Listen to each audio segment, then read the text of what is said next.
Maharashtra TV news, आवाज सर्वसामान्यांचा। Breaking news.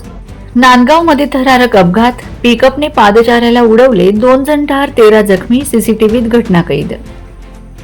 रोवणं करून परत येत असताना पिकअप वाहनाने एका पादचाऱ्याला धडक दिल्यानंतर वाहन पलटे होऊन अपघात झाला। या दुर्घटनेत महिलेचा जागीच मृत्यू झाला असून 13 जण जखमी झाले आहेत। ही घटना सकाळी 6:30 वाजेच्या सुमारास नांदगाव येथे घडली।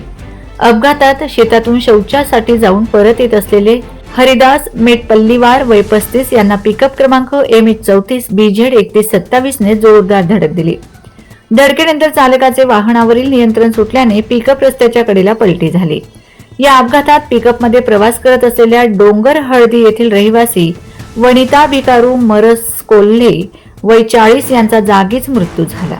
तसेच 13 प्रवासी जखमी झाले असून त्यापैकी एकाची प्रकृती गंभीर आहे।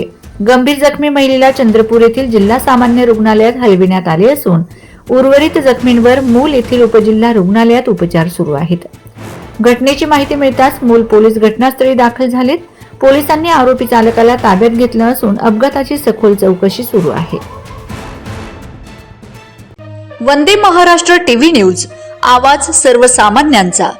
अशाच नवनवीन बातम्या पाहण्यासाठी आमच्या चॅनलला सबस्क्राइब करा, बेल आयकॉनला क्लिक करा।